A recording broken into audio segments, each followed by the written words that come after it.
என்ன சோதனை? குண்டி ஒருவனாக தன்னும் தனிமையிலே அழுத கண்ணும் சிந்தையுமாக வனத்துக்கு வந்தாரே உபசரிக்க. ஆமாங்க. குள்ள நரியிலும் தந்திரம் படைத்த தெரியாது. ஆமாங்க.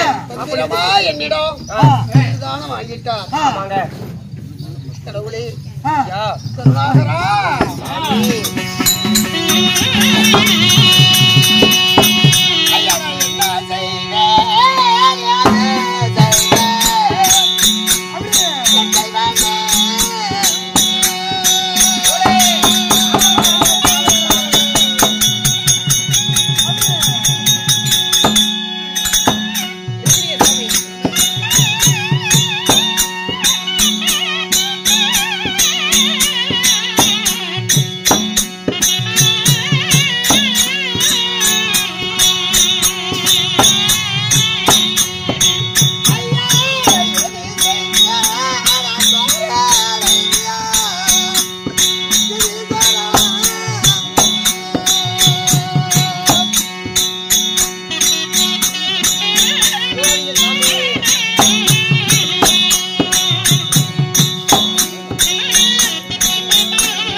குறையாளுதா மட்டுமா தீரப்போகுது.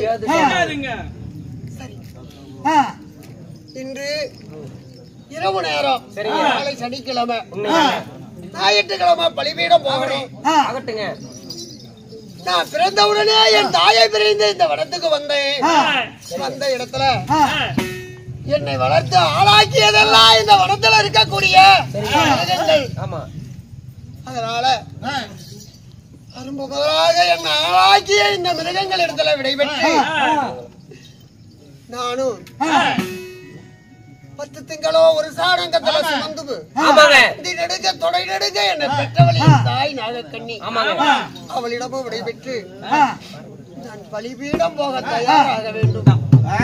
தாயை காண வேண்டும் சுவாமி. இருந்தாலும் அதனால ரசிக பெருமக்களுக்கு ஒரு முக்கிய அறிவிப்பு.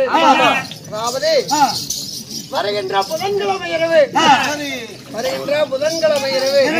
இதே இடத்துல இன்னும் பல நாடக கலைஞர்கள் இருந்து அழைத்து வந்து கலைஞர்களை அழைத்து வந்து சிறப்பான முறையில சிறப்பான நாடகம் நடத்துறதுக்கு ஏற்பாடு செஞ்சுட்டு இருக்காங்க. அதனால ரசிக பெருமக்கள் ஆகிய நீங்கள் எல்லாருமே இன்று வந்தார் போல புதன்கிழமை வேண்டும் 1க்கு 10 வருகை தந்திருது. அன்னைக்கும் அன்னதானம் நடக்கும். அன்னைக்கும் அன்னதானம் நடக்கும். அன்னதானம் நடக்க லேட் ஆகும்னு நினைக்காதீங்க. அன்னைக்கெல்லாம் 7 மணிக்கு டான் அன்னதானம் நேரமா. புதன்கிழமை 7 மணிக்கெல்லாம் அன்னதானம் நடைபெறும். 8 மணிக்கு நாடகம் தொடங்கும். அதனால ரசிக பெருமக்கள் அனைவர்களும் தவறாமல் இன்று வந்தார் போல புதன்கிழமையை வருகை தந்து எங்களுடைய நாடகத்துக்கு நல்ல ஆதரவு தருமாறு தாழ்மையுடன் கேட்டுக்கொள்கிறோம்.